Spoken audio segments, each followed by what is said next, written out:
Hello everybody! Magandang gabi po sa lahat. And I think good morning sa mga audience natin, sa ating mga friends na naka-follow sa ating new Facebook page na ginawa. This is an alternative page called Diet Doctora. Kasi yung original page natin, yung Dr. Josephine Grace Chua Rojo is still in process. Hindi pa natin siya fully recover. But hopefully, with prayers and sana lang mabalik sa atin yung access na yun. So, I'm just doing this live episode. Medyo late na. It's already quite late. And before I retire in preparation for another work day tomorrow, I will just go on live for the record because baka isipin ng iba na this page is also hacked. So this one is a page that I established. This is my previous page before na I just renamed para meron tayong area or platform where we can still do our live episodes. So hello sa YouTube. So mostly sa YouTube tayo naka-live. And yes, tulog na ata yung mga nasa Facebook, no? Superstar Maya, from Kuwait, Familia Mangrobang, Iris Paran, Ralph Rafael, Ralph Michael, sorry. Ano po kaya itong nararamdaman ko ngayon? Nahihilo po ako. 2 months in low carb and fasting. Mostly yung mga panghihilo when it comes to low carb and fasting. If you are not part of the master class, then most likely medyo nagkakaroon siguro kayo ng imbalance when it comes to electrolytes. Most common cause yan. It's not a dangerous na situation. It's not a dangerous complication, but it is one of those yung tinatawag nating expected sequelae. So, expected outcome if you weren't doing it the best way possible. So, kasi kapag naglo-low carb tayo, we actually need more electrolytes than usual because yung ating capacity to store electrolytes is not that much as compared kung naka-high carb tayo. Kasi kapag naka-high carb tayo, yung insulin, eto yung parang sponge na mag-aalaw ng absorption or retention ng ating salt and also water and many others in our system. Now, when it comes to low carb, since lowered yung ating insulin sa katawan, then our capacity, yung capacity ng kidney natin to hold on to electrolytes, especially salt, sodium chloride, is also less. At kapag less yan, then it's being flushed out. So, dapat mas active tayo, mas conscious tayo when it comes to making sure na enough yung electrolyte intake natin. So, about 2 teaspoons of salt in a day. If you think hindi mo na-reach yung 2 teaspoons of salt na yon, then most likely nakukulangan ka talaga sa electrolytes. If common symptoms before ka pa nahilo, sumasakit yung ulo, nanghihina, if nagkakaroon ka na ng cramps, especially in the middle of the night, then that could be a possibility na baka nagkaroon ka na rin ng potassium imbalance.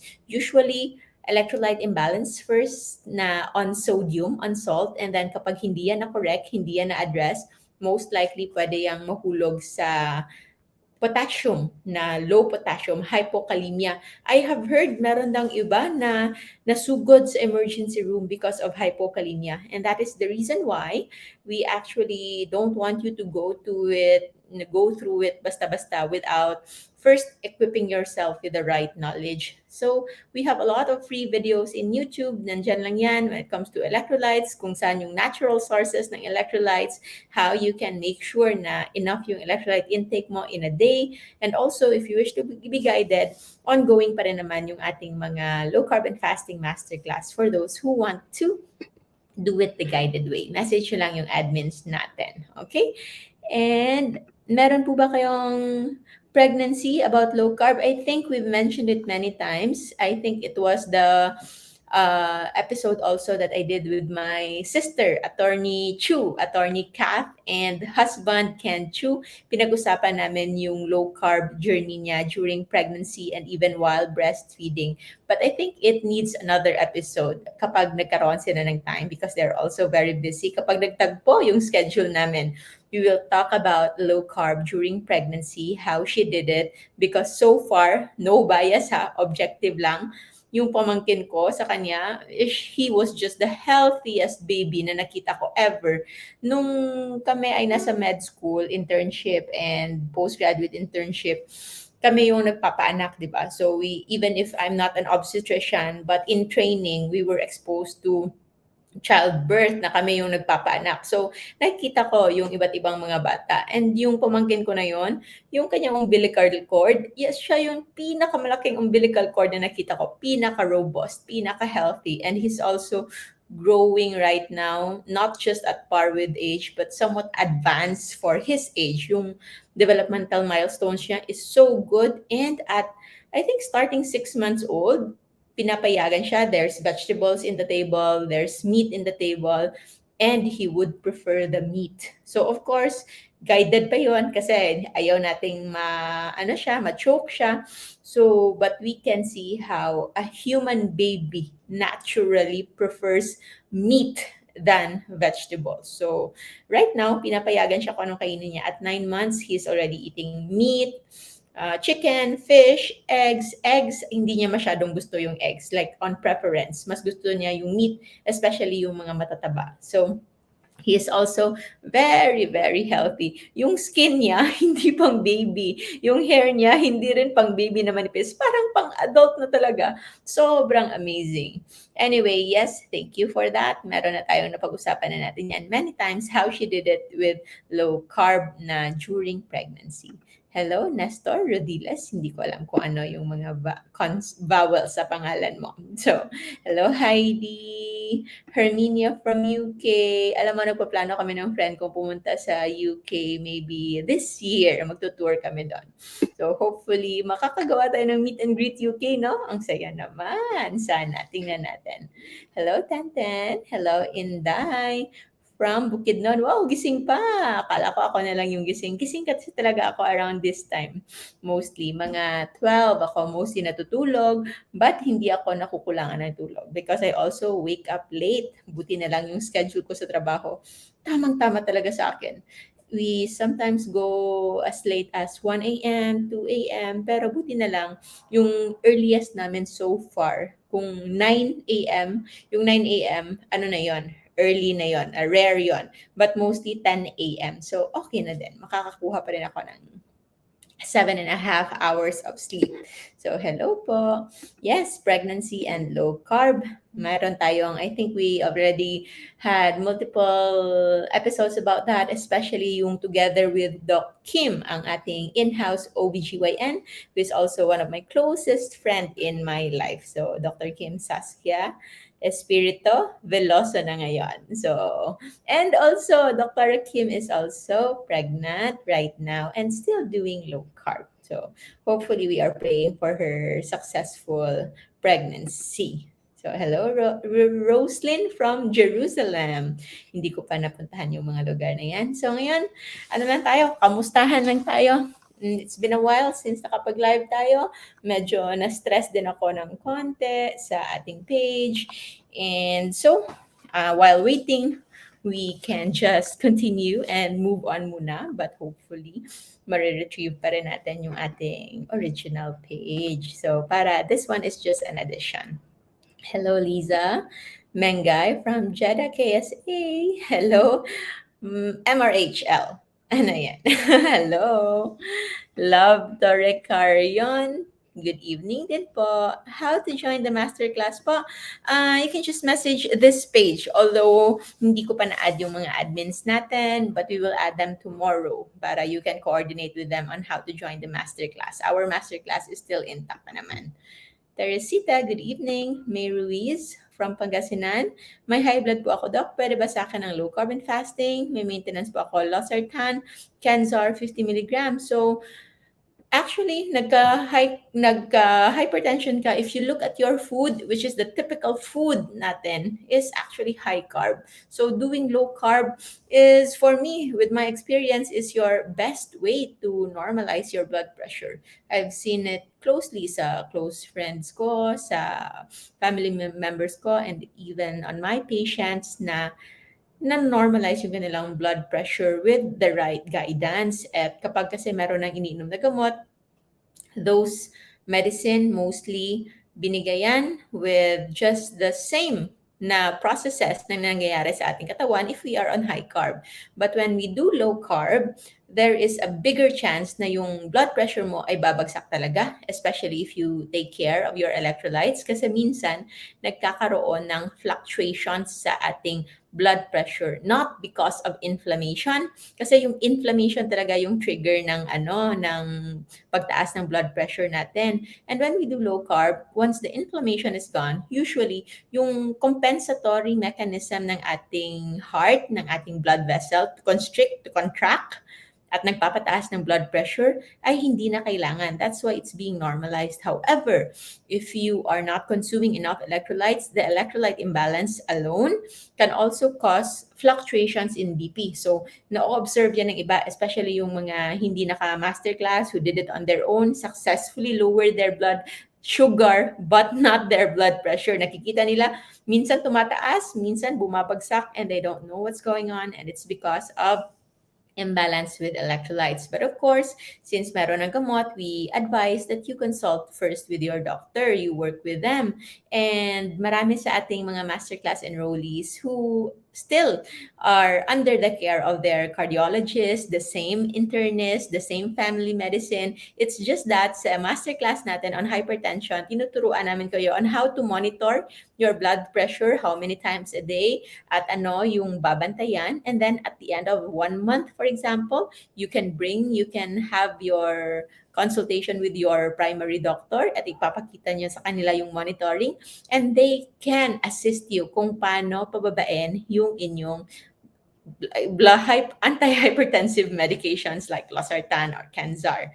So those are the options. And if you want naman, meron pa rin tayong mga low carb doctors, no? The doctors that are also part of the masterclass. Although right now on leave si Dr. Fee Atencio and Doc Mike Atencio for Dr. Fee Atencio's recovery, we have Dr. Andy Manggubat. Okay, so you can just contact this page. Admin chat will just connect you and have your appointment with Doc Andy. Usually available si Doc Andy Sunday and then Tuesday to Friday. Okay?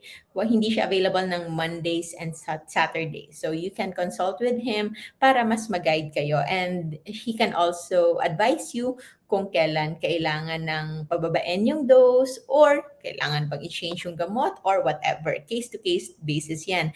Kaya natin hindi yan pwedeng sabihin lang na, kunin mo na yung gamot mo, because iba-iba yung kada tao. That's why yung consultation is one-on-one, dahil yung history ng isa and the management na kailangan gawin sa isang pasyente ay hindi pwedeng ika-copy and paste lang sa isang pasyente din. Iba-iba yan. So that's why we want you to be safe. Ayaw naming ma-ER kayo, ma-emergency room kayo.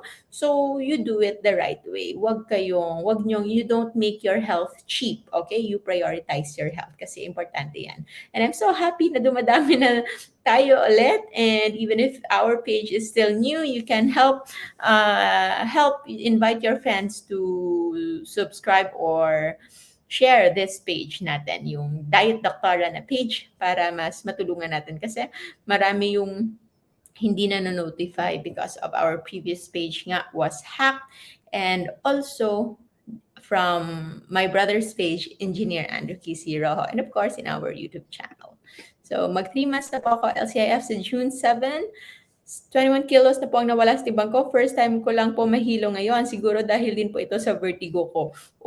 Pwede din. That could also be it. And also, about pagkahilo, you also try to look at your eyesight. Kasi minsan, baka merong errors of refraction, baka merong astigmatism. Like my brother, si Bapi, sumakit yung ulo, feeling na ni maming baka may tumor na daw sa kanyang ulo kasi grabe talaga yung headache. But I suggested ipatingin muna sa ophthalmologist, and true enough, yung kanyang salamin pala ay tumaas na yung grado niya sa kanyang salamin. So kailangan niyang i-change yung kanyang salamin, and the moment it was changed, the headache was gone and nakatulog na rin siya ng mahimbing.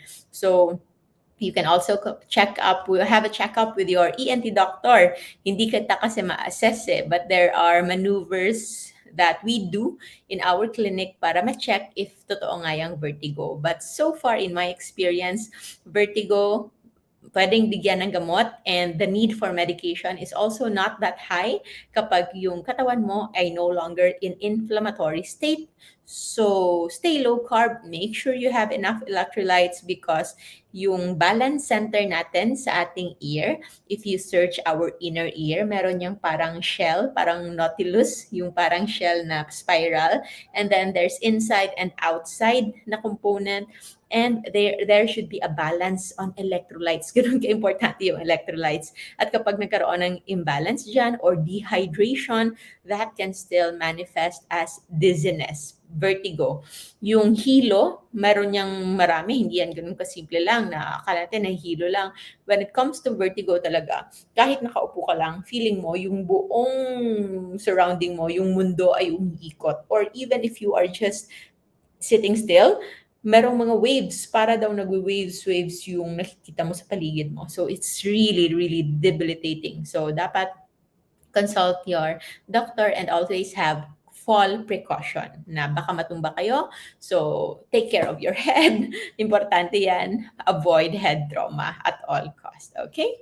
So, hello, Evelyn. I'm happy to see you here again. Yes, electrolytes is always important. Yung sa akin nga, tingnan nyo, yung isang ano ko, meron yan, yung mga yung mga granules ng asin. Kasi dito ko nilagay, but na yung sisilan pa ng coffee na binigay ni Rochelle. So, dito ko nilagay, but na natapon. So, yan. Pero yan yung baon ko because I fasted today. Although hindi naman OA na intentional fasting, pero busy din kasi. And I only got time to eat around pagka-uwi ko na. So, I was able to fast for 28 hours. So that's an achievement also. Something that I feel good about because kapag matagal akong hindi naka-fasting, I actually don't feel so good. Naghahanap na talaga yung katawan ko ng cleansing, the cleansing effect of fasting. I look for it. Going to be 5 months soon and I'm feeling too heavy and going for my glucose test soon, hoping walang complications. Hoping din po. And I think meron akong video ginawa on how to do your glucose monitoring, kung kailan, anong oras sa umaga, and then if you also want to do an after meal check para malaman mo if what you are eating is really low carb. So, maganda din po yan. And the one that you will have a test kung pwede HbA1c because HbA1c will give you your 3 months average of your blood sugar control. So, mas meaningful yan as compared to just getting like an FBS. Kasi yung FBS, fasting blood sugar, madali lang ma-manipulate yan. So, hopefully, yung HbA1c, makikita natin how good you were in sticking to low carb during the last 5 months that you did low carb. So, congratulations. Ask ko lang kung anong dahilan ng rashes during low carb. So, usually that's keto rash. Kung ikaw ay naka-keto diet, hindi lang basta low carb, yung very, very high fat diet, and hindi ka pa ganon ka fat adapted, ibig sabihin your body is already producing ketones pero malaking part ng katawan mo is actually not yet used to using ketones. So yung extra ketones na ginagawa ng katawan mo can dissipate for excretion. So pwede siyang naiihi and sometimes it can come out in your skin, especially if you are sweating. So if you are exercising, or if you are doing cardio, running, or grabe yung pagpapawis mo, minsan dun sila mas lumalabas. And also, try to be mindful of your food. Another trigger also for others if they are eating somewhat not so healthy kind of low carb. Although yung iba, okay naman, but they are just quite more sensitive. So be careful of histamine rich foods because there might be histamine sensitivity para sa iba. Kaya nagkakaroon ng keto rash. So, as always, we always advise to do a 24-hour food recall, gumawa ng food journal, gumawa ng food diary, food log every day. Kung ayaw mag-manual ng food, you can just have it in your phone. Ako, nag-download nga ako ng app ngayon. Meron ako yung download na daily tracker. I think it's daily tracker yan. Yan. Track of time, yan. Merong track of time, merong life cycle, at merong daily bean. So, yun yung mga app na you can record whatever it is that you want to record. Right now, hindi na ako nagre-record masyado ng pagkain ko. I just use the planner. So, you just check there if nakastick ka sa safe list, sa caution list, or if sana naman walang danger list na involved. So, yun yun. And also, try to wear light clothes, light fitting clothes para wag masyadong mainit, especially if nandito sa Pilipinas na sobrang init talaga lately, but umulan then the last 2 days. So rainy days is coming, although hindi na siya ganon kainit, pero the challenges of rainy day season is iba din. Hello, Yolanda. Come over sa Denmark. Maganda dito sa amin. Wow, I hope so. I heard so much about Denmark. May mga pasyente kaming galing sa Denmark. Sabi nila nung hindi ko pa alam na from Denmark siya. Sabi ng anesthesiologist namin, she came from the happiest place on earth. Tapos sabi ko, sa Disneyland. Hindi pala. Sa Denmark pala yun. Ang utak talaga minsan, no? So Denmark pala is one of those countries as considered as the highest in parang happiness index. Tama ba? Yung quality of life in Denmark is somewhat good. So yon, yung mga pasyente namin, they are happy. Hello po, ma'am, sa mga taga Denmark, and hopefully I can go there and visit. Okay lang po ba every time mag-pee na mag-melt sa tongue ng one piece Himalayan salt to protect the excretion of potassium? Salamat, Doc. Okay lang naman. Maliit lang naman yan. And hopefully, hindi naman every time na iihi ka talaga. Just take it whenever you feel like you need it. Hindi kailangan na ganon. So if you do that, you also drink water para balance. So when it comes to balance, so whenever you pee, ihi mo, hindi lang tubig, meron ding electrolytes. So if you want, you can replenish that. But if you are eating, you actually don't need to have isolated salt. Nagdala ko ng salt today because I know I might be fasting. So nagdala ko ng salt. Although hindi ko rin na-take nga kasi na-busy din. Pero yon, if I'm eating, hindi ako naka-extended fasting, I don't munch on salt because I embedded the salt. Sinasama ko siya sa aking pagkain. Mas masarap naman yung food. So, when there's salt, because the salt will make the food more tasty.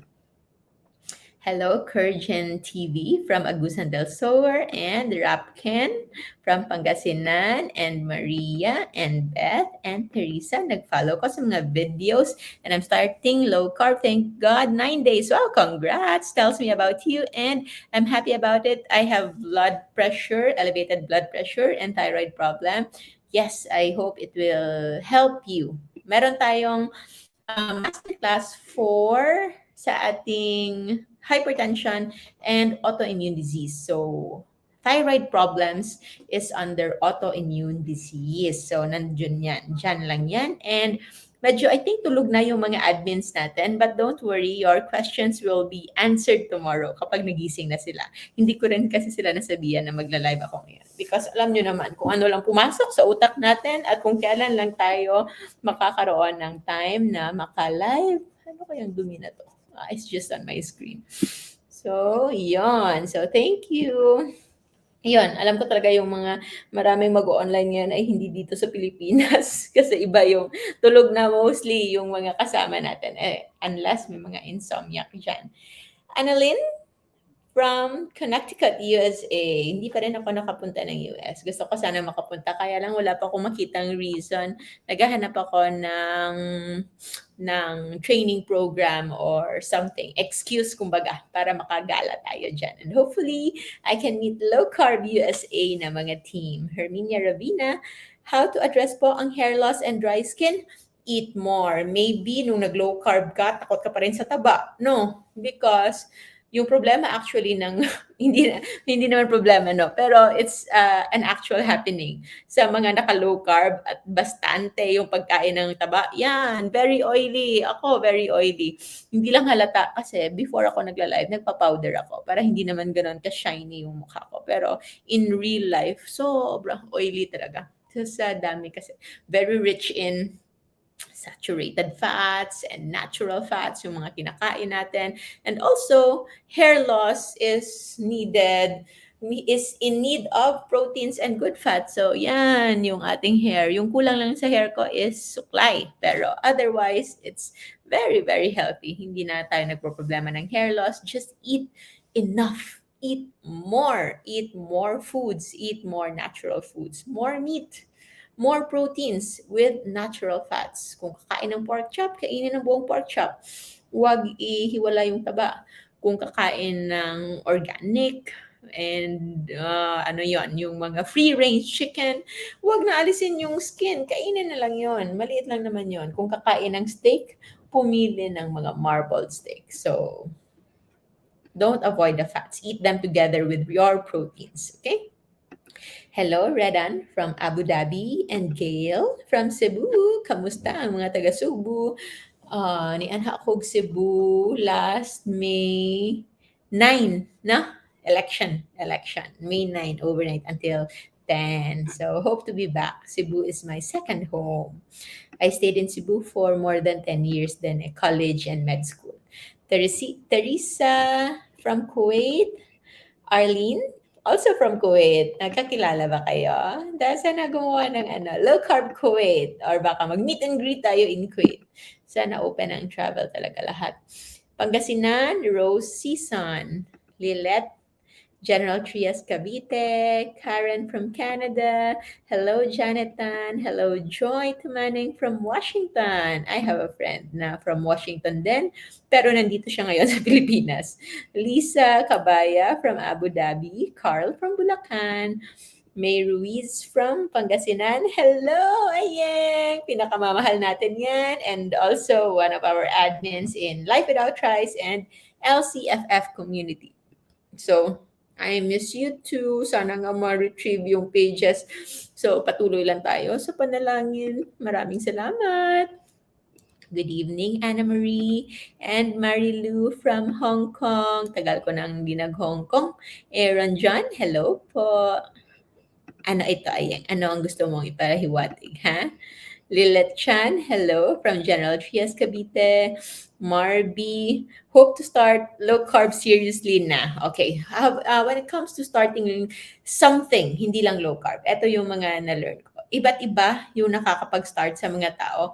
First, I would like to congratulate you. Yeah, kahit hindi ka pa nagsisimula, you already know about low carb kasi marami tayong feedback na natatanggap, marami tayong kakilala na alam na at naniniwala talaga sa health benefits ng low carb kasi hindi tayo nagba-brag, 'di ba? Kung if you notice in our page, hindi tayo nagpo-post parati ng mga success stories, ng mga ganon, because hindi na natin kailangan sobrang ipakita pa yan. You can just join our low carb feasting and fasting community.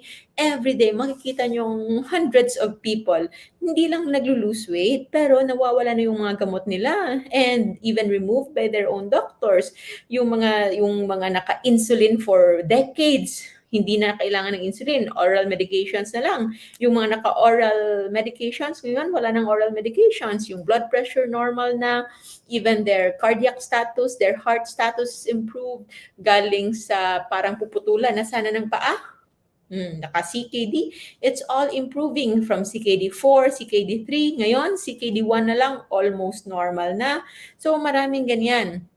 But bakit yung iba hindi pa nga naka-start ng low carb seriously, katulad ni Marby? It's because wala ka pang ganong sobrang motivation. And sometimes, as much as we don't want na dumating yung point na yan, sometimes something painful must happen first bago tayo magsimula. So, yung isa sa pinaka nakakalungkot is either meron pang mangyaring ayaw natin bago tayo ma-push talaga to decide on doing something, hindi lang on low carb, but in anything at all. So, maybe in pursuing your dreams or whatever. So, kailangan you have to be accepting and acknowledging with the fact na bago kayo makapag-decide is baka kailangan may mangyari pa. So if you know that will happen, what are you willing to risk for? Willing ka bang i-risk na magkakasakit ka muna, ma-hospital ka muna? It's good thing if meron kang insurance, pero what if kung wala? Kailangan pa bang magbayad ka pa ng sobrang mahal? Sayang naman yung perang gagastusin mo for treatment when you could have used it for something else, something more important. So, nakikita nila that the most common motivation daw ng mga tao why they change their lifestyle if meron sila na experience na pain. So that those are drastic changes sa kanilang buhay. But I think we are lucky enough na even if hindi pa dumarating sa atin yung point na sobrang hirap na ng situation, we are actually in a very good position to decide na iwasan nating dumating yon. So we can focus more on the positive, preventive side. And when you decide na gusto mo nang i-avoid yung hirap na dadanasin once you are diagnosed with diabetes, once you already have hypertension, kapag meron ka ng minimaintain na gamot, then you can do low carb. So, mostly kasi, especially sa mga bata pa, tulad ni Barbie, very young and beautiful, yung motivation talaga minsan 'no, kapag wala pang sakit, pagpapapayat, 'yun, looking more beautiful, and it's also okay, whatever that can motivate you. So, I hope you can already start your low carb journey soon. So, we have a lot of videos to keep you company, and also, sabi nila, your lifestyle, your low carb lifestyle is not just what you eat, but also who you eat it with, or who you always talk to, or kung ano yung pinapanood mo, or kung ano yung binabasa mo. So if you want to do it,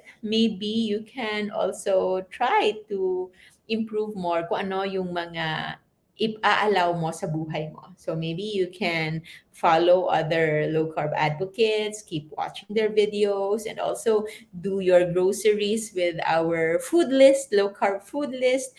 Learn more kung paano ito gawin ng sustainable way, and also mag-journal and track kung ano yung goals mo talaga. Hindi lang basta long life, hindi lang basta walang sakit, hindi lang basta sexy, hindi lang basta longevity, but also why you want to live long and why you want to live better. So think of more meaningful reasons like spending more time with your loved ones, or doing the things that you love the most, or having more energy para makatulong ka pa sa iba, or whatever that is more meaningful to you. Hindi lang basta long life. Kasi useless ang long life kung wala ka nang gagawin sa long life mo. Diba? So, we are here for you, Marby. Go, go, go lang. Nandito kami. We have a whole supportive community para sumabaybay sa'yo at maging supportive in your journey. We will support each other. It's low carb is simple. Ito lang yan. Low carb is actually quite simple, but it doesn't mean it is easy. Easy siya if you already have the right mindset. And sometimes yung mindset na yan, yun yung pinaka number one na kailangan natin i-address. And it may not be covered with tonight's kamustahan.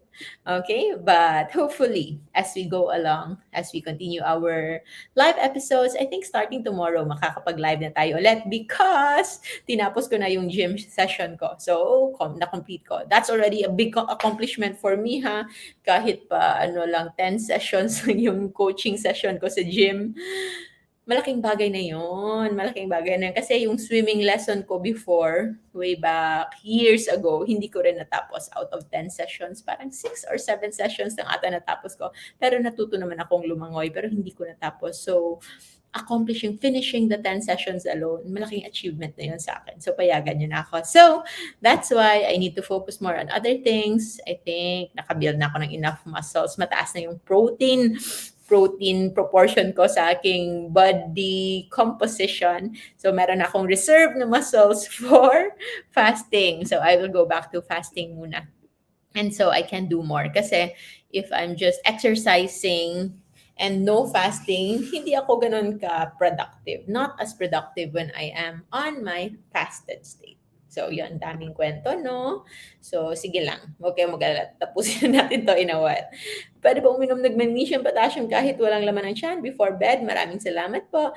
Okay lang naman. Hindi naman sila contraindicated. But before bed, maybe an hour before bed, kasi as much as possible, gusto natin kapag bago tayo matulog, medyo empty stomach na tayo para makapagpahinga na rin yung ating tiyan at katawan. And just have enough water lang para malunok nyo lang. Hindi kailangang bonggang-bonggang pag-inom ng water, okay? Hello, Lilet. Ang dami naman sa General Trias, Cavite. Hindi pa ako nakapunta dyan. Makapunta nga dyan. Ang dami nyo naman dyan. Karen Ocampo, I would like to ask, ano pong foods you can recommend to help healing of fractured foot? I'm diabetic as well po. So low carb lang. Actually, hindi siya ganun ka-complicated. Still the same. JGC Rojo food list ilalagay. Tingnan natin kung malalagay ko ngayon sa comment. Wait lang ha. Hanapin ko yung link. Para ano yan, downloadable form. Let's see. Tingnan natin. Hindi ko makita. Ilalagay ko mamaya. Or tomorrow, i-update namin yung description so that you can see the link. So just focus on the safe list of our JGC Rojo food list, okay? Hello, Asiram Marisa from Italy. Kakapanood ko lang ng isang movie na mga Italian yung actors, yung main actor. So, parang maganda talaga yung ating yung Italy. So, masterclass with pregnancy. So, masterclass for female health. So, PCOS, and also we tackle there about mga autoimmune diseases na common sa miscarriage, like yung APAS, yung ano nga yun? Hindi na masyadong gumagana yung utak ko. So, APAS, it's a syndrome, APA syndrome, na kung saan parang ina-attack ng female or ng ating katawan yung ovaries and the female reproductive system, leading to miscarriage. So hopefully it can be improved. So low carb can be a good adjunct when it comes to healing, at marami na actually nabubuntis sa pag low carb. Hello, Anna from Davao. I want to go back to Davao. Mag-meet and greet tayo ulit in Davao. Hello, Milestone. Good evening. And Gregoria. And Mia Butterfly from Texas. I want to thank I started IF last Saturday. I can feel that's the result already. Wow, that's so good. Usually ganun talaga. Actually, in as easy as one day. Kaya kahapon kasi I feel so bloated. Kaya nag-fast ako today. And somewhat okay na yung pakiramdam ko. Kasi hindi talaga maganda. Low carb naman, pero ang dami namin kinain kasi birthday ng pamangkin ko. So, it's still low carb, but it's a feast. So, mabigat siya. Kaya I fasted today at naka 28 hours tayo. So, yes, you can feel the result already. I hope you can sustain that. Kasi if pagkatapos niyan, minsan doon na lumalabas yung panghihilo, sakit ng ulo, panghihina, then those are electrolyte imbalance. No rice na po ako, 65 days, at ang BP ko po ay 117.77. Need ko pa ba inumin ang BP maintenance ko? Congratulations, Carl Mendoza. So, to answer your question, yung doktor mo ang makakapagsabi niyan, and also, kailangan meron kang proper monitoring para malaman talaga ng doktor mo that you are able to sustain that low blood pressure. Kasi if inom mo yan yung gamot mo at ganyan yung BP mo, baka dahil sa gamot mo yan at baka hindi dahil sa low carb, although, di ba, before, kahit pa umiinom kayo ng gamot, doble-doble, triple-triple ang gamot, yung inyong BPM mataas pa din. So that's really the wonder of low carb. Pero of course, I don't know your history and hindi ko alam kung nakasunod ka sa ating hypertension masterclass na kung saan meron yung proper monitoring at malalaman mo actually kung kailan ka na ready na mag-wean off from your medications at yung gamot kasi sa BP, hindi yan pwedeng basta-basta mo lang kunin kasi nagkakaroon yan ng rebound hypertension. For the longest time, sanay na sanay yung katawan mo na parang merong naka-seal sa mga blood vessels para hindi sila mag-contract at bigla-bigla tinanggal mo yan, so pwede yung magkaroon ng rebound hypertension and we don't want that. That's why there is a protocol, proper weaning protocol. So pag we wean, pag unti-unting pagwala ng gamot. And that is where our low carb doctors can help you if ever hindi kayo part ng masterclass natin. Maria Cristina, hello. Nika, naka-low carb din si baby ko now. Turning 2 pa lang siya. Grabe, buti na panood ko kayo. Kundi, tuloy lang ang biscuit at juice, ang snacks niya. O kaya minsan nakafocus pa na pagpapakain ng rice para lang masabing busog siya. Oo, yung isa pinakamalungkot na nakita ko talaga sa mga bata. Sabaw lang at saka rice. Ay nako, anong sustansya ang nandyan? At nag-wonder pa tayo, no? Bakit ang liliit ng mga Pinoy? It's proteins that can make your children go taller, okay? Eat eggs, give them eggs, fish, meat, no? Hello sis, maraming salamat. Watching from Davao, always po ako nanonood siya. Dami kong natutunan from you. Thank you, God bless you too. Maraming salamat, Dahlia Lilette from, si Lilette ulit. Ngabe, very active naman ni Lilette. Jenny siya, maraming salamat po. Nag-powder ako ng konti. Mahihiya naman ako sa inyo kasi, no? Maribel, Heidi, from watching from your YouTube videos, I've been low carb diet and fasting for 2 months and lost 25 pounds and I feel great. Nawala sakit sa joints. At alam nyo ba, nagti-TikTok ako, pero yung TikTok ko, hindi ako sumasayaw sa TikTok. Pero eto, mag-TikTok tayo ngayon while nagla-live tayo. Ipakita natin yan. So, yan. So, that's our TikTok. Yan. TikTok tayo. Ay, merong yan. Hindi ko alam kung ano ko yung filter. Yan. So, naka-live tayo ngayon in our YouTube and Facebook channel at nandito si Heidi Santiago. Sabi ni Heidi, just watching your YouTube videos, I've been on low carb diet and fasting for 2 months and lost 25 pounds and feel great. Nawala sakit sa joint.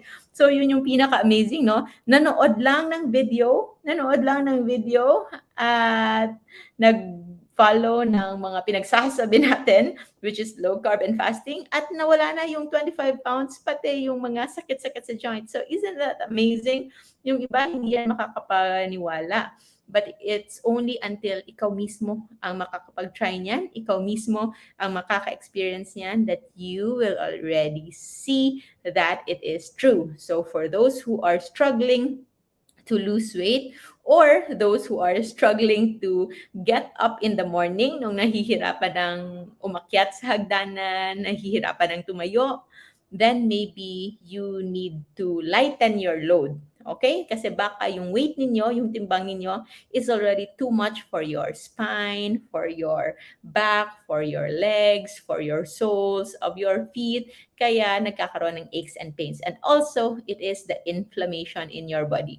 So the moment na yung inflammation na yon ay mawawala at bababa, you will just naturally heal. So doing low carb and eventually doing fasting naturally, right after doing low carb, naturally na yan mangyayari, you can see na mawawala yan.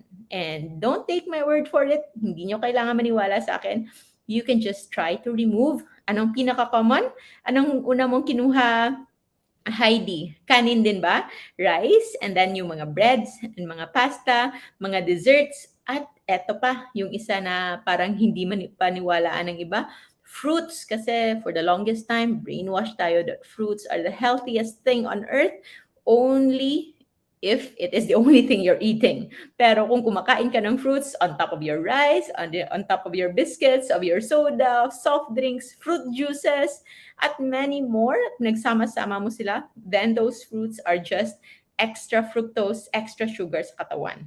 And hopefully, you will also experience healing just like ni Heidi. So, nanood lang ng video, imagine, nanood lang ng video at sumeksi na, gumanda pa, and most importantly, mas naging healthy and pain-free. So, that's the wonder. That's why we always say na stay low carb so that we all stay safe, di ba? So, yan. That's our TikTok video. So, i-upload ko yan sa... Naka-live tayo No, ngayon. ayokong pakinggan yung boses ko. So, yan, no? Lalagay natin yan on Facebook, on YouTube para sabay-sabay na lahat. So, welcome, Heidi. Heartily following you. Ginawa na kitang podcast to listen. Salamat, Maria. I know, you've just learned to accept yung boses ko na hindi naman talaga kagandahan, pero natanggap na lang natin at maraming salamat for all still being here. Alona, medyo mahaba yung message ni Alona. No? Alam nyo ba, hindi talaga ako mahilig magbasa, pero sinasanay ko na ngayon. So, practice natin ka sa mensahe ni Alona. Hello po. 4 months na po akong low carb breastfeeding, 7 months baby. So far, maganda sa pakiramdam, naka-low carb. Pero ang craving ko po, Doc, sobra. Ang hirap mag-adjust. 3 weeks ko na po ito ina-adjust. Excited po ako palagi kapag nasa eating window. And problem ko po, madalas po akong bloated. Overeat po ba ako? 49 kilo po ako at 5'2". No, tamas. Payat-payat mo na nga eh. But if you are bloated, try to look at your vegetable intake. Kasi sobrang nakaka-bloated yung vegetables if you are sensitive to yung mga oxalates, fiber also. So not everyone thrives on fiber. Isa na ako dyan. So I like vegetables, I like fiber, but my body really doesn't respond well to fiber. Mas nagiging bloated ako when I eat a lot of plants other than meat. When I eat only meat, pure meat, okay lang. Pagkagising ko sa umaga, okay lang. Pero kapag marami akong kinain na vegetables, I really am bloated because iba-iba yung tiyan natin. Blessed are those na nag-adjust na sa mga plants. But para sa katulad ko and a lot of my family also na hindi naka-adjust sa modern times of agricultural revolution, nasa hunter-gatherer pa rin talaga kami at sanay na sanay yung tiyan namin sa meat. We feel more bloated if we eat a lot of vegetables. So, try, as always, go back to our food journal. Do a food log at makikita mo yan. And you can try to slowly eliminate kung ano yung mga pagkain na mostly you are eating maybe that makes you feel bloated. So, inom ako ng konti. Kasi ang dami na nating kwento, no? Teresa from Kuwait.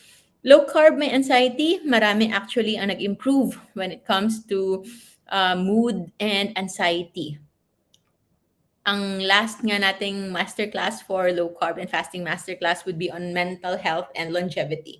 So it's more on neurologic effect of low carb and also stress management and anxiety. But low carb can be your best because if you are not on low carb, you're always searching for the highs of glucose. So very dependent ka sa glucose, and that dependency on glucose addition yun sa anxiety mo. There will come a point na hindi mo na alam kung saan ka anxious, kung sa problema mo ba talaga sa mundo o baka sugar craving lang yan. And when it comes to low carb, it puts your mind on the right perspective.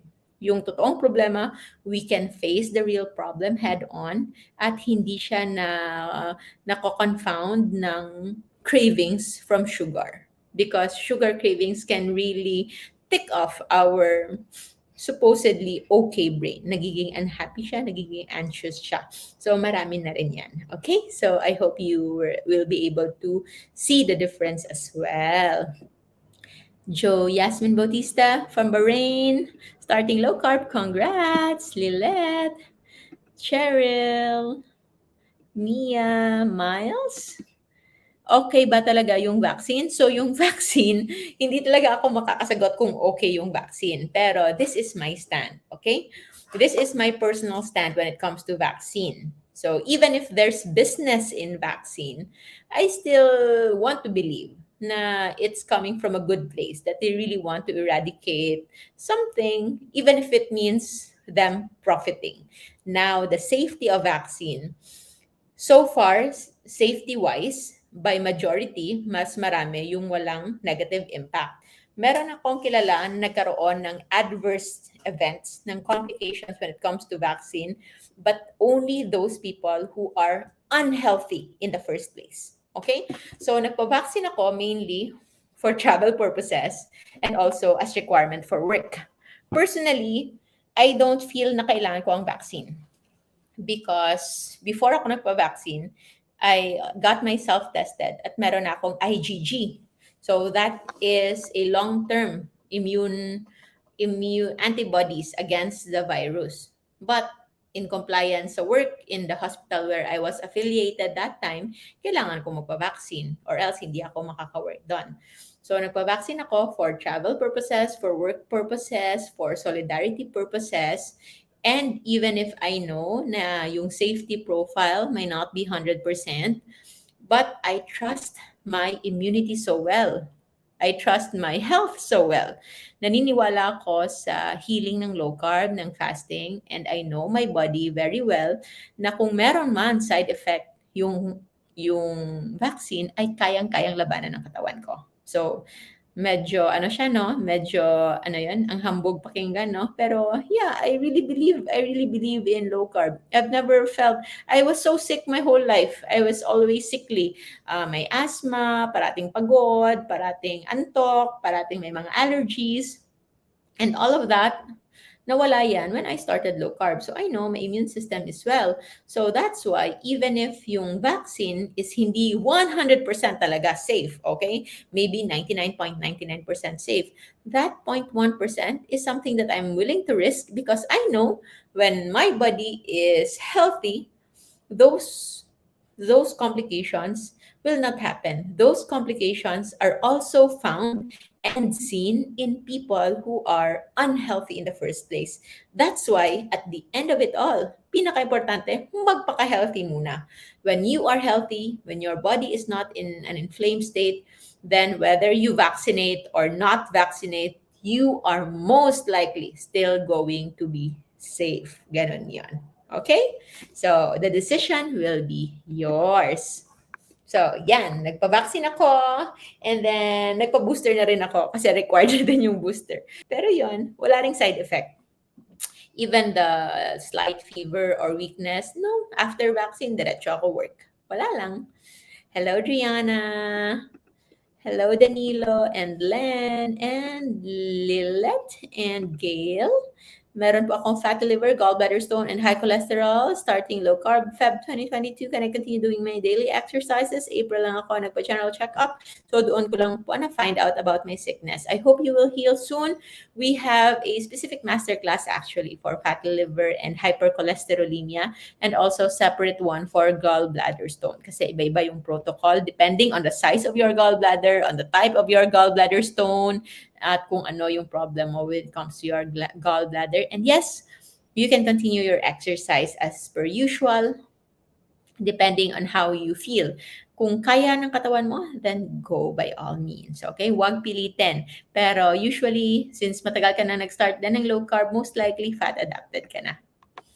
Kelly, opinion nyo sa 4-year-old baby girl na may DM1 passed away last May 16, kaya po ba ma-help ng low carb ang ganong case, especially mga bata? So we have a lot of parents na naka-enroll sa aming diabetes masterclass. In our diabetes masterclass, we discuss type 2 diabetes and type 1 diabetes. Type 1 diabetes, yun yung nangangailangan pang ng insulin. So kahit naka-low carb, mas nangangailangan ng insulin. But what is the difference? When you are in low carb, your need for insulin will be much, much lower. At yung inflammation na dala ng insulin, ng high dose of insulin, will actually not happen and you will thrive. Marami ng experiences, especially in the US, merong type 1 grit. Yun yung Facebook page nila. The child was managed by a doctor who is a low carb doctor. Parang 80 years old na ata si Dr. Bernstein. And the child right now is teenager na and a quarterback, no? Yung parang team captain sa kanilang rugby team. So ganon ka-healthy yung bata. And he's doing low carb and he knows how to adjust his medications, his insulin injections. So in our masterclass, we discuss also the theoretical knowledge when it comes to dose adjustment ng insulin. Kasi usually, yung insulin dose na binibigay, it will cover the basal insulin, yung kailangan talaga for normal growth and development, and the insulin na kakailanganin ng batang kakain ng carbs and kanin 3 to 6 times a day. So actually, if you eliminate all of those carbs, pwedeng ma-eliminate din more than half of the insulin dose. Kasi yung nangyari ngayon, hinahayaan lang kumain ng maraming sweets and sugar and carbs and rice at saka hahabulin na lang ng gamot. Whereas if you eliminate that and you replace it with healthier food choices, vegetables, fish, other meats, wala kang hahabulin. You will not give unnecessary insulin dose because insulin, when given too much, pwede pa rin magkaroon ng insulin resistance.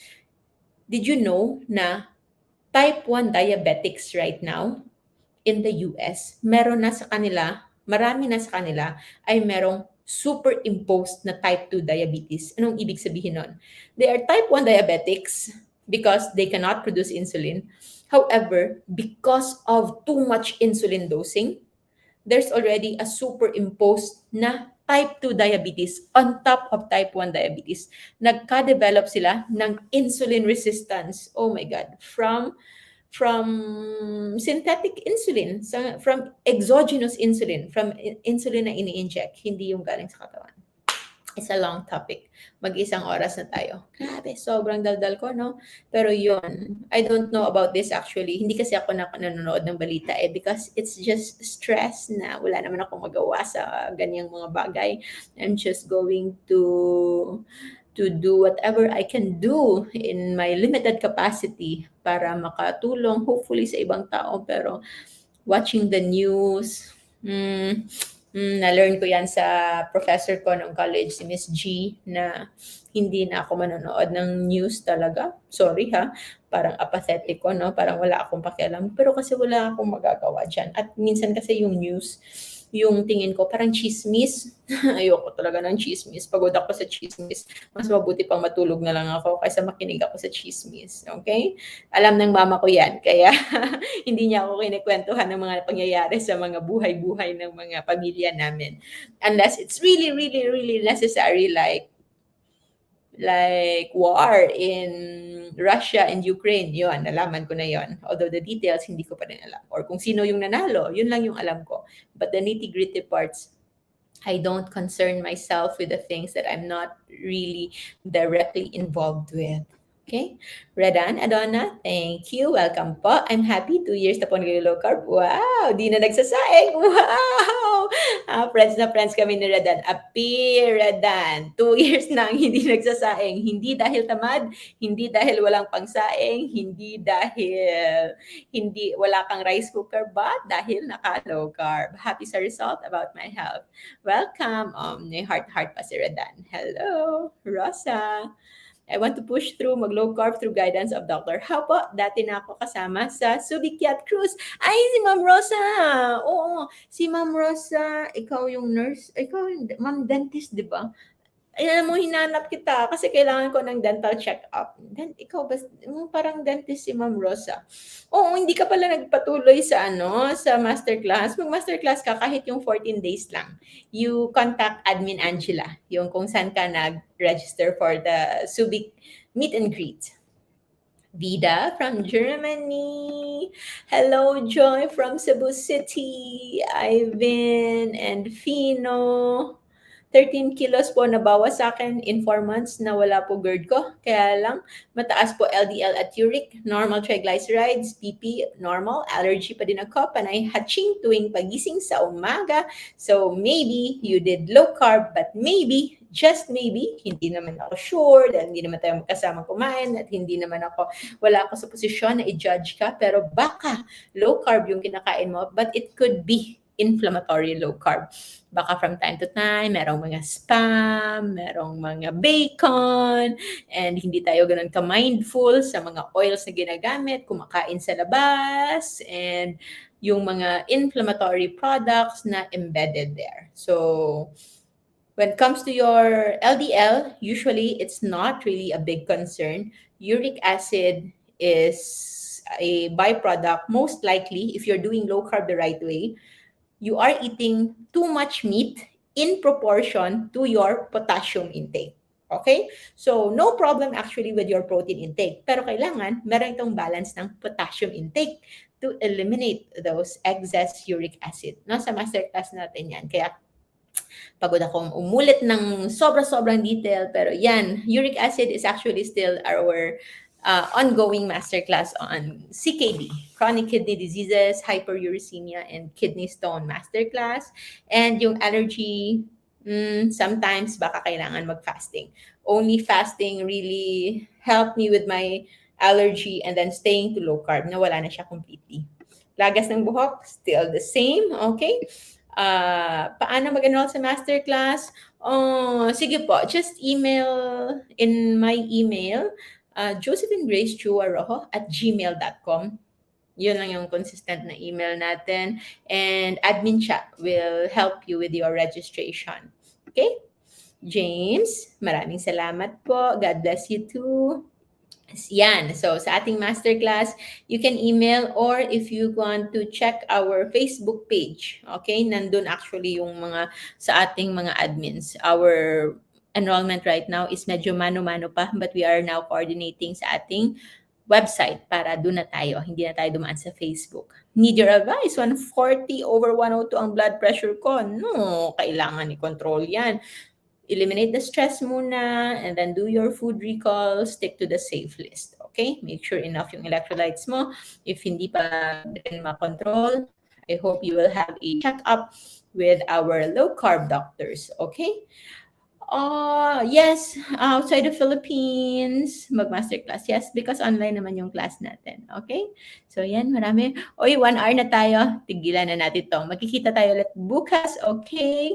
So, Soledad from Singapore. I'm trying to read sana lahat. Kaya lang, dami. And I'm so happy that you're all here. Pero, let's call it a day. It's already 12:27 dito. And thank you so much for still being here kahit matagal-tagal tayong nawala sa ating live. And ano na ba, 19 days na since na-hack tayo. Hopefully, we will retrieve it soon. Kahit yung nagpa-process ng hacking, ito din daw yung pinakamatagal na processing na nakita nila because 7 pages were involved sa hacking. Kasalanan ko din yon. Hindi rin talaga ako nag-iisip na meron talagang magkaka-interest na mang-hack eh. Anyway, makuha man nila yung page natin, but of course, no, hindi naman nila ma-hack yung utak natin, di ba? So, magsasama pa rin tayo. We will just continue to make another page and make another video at bahala na sila sa buhay nila. Ng Panginoong Diyos na ang bahala sa kanila. Whatever they want to do, we will just pray for them. Si Ma'am Rosa nga yung dentist. Ganda-ganda. Okay po. Thank you so much. I'll see you soon. Maraming salamat, everyone. And of course, always stay low carb so that we all stay safe. Have a good night. Bye-bye.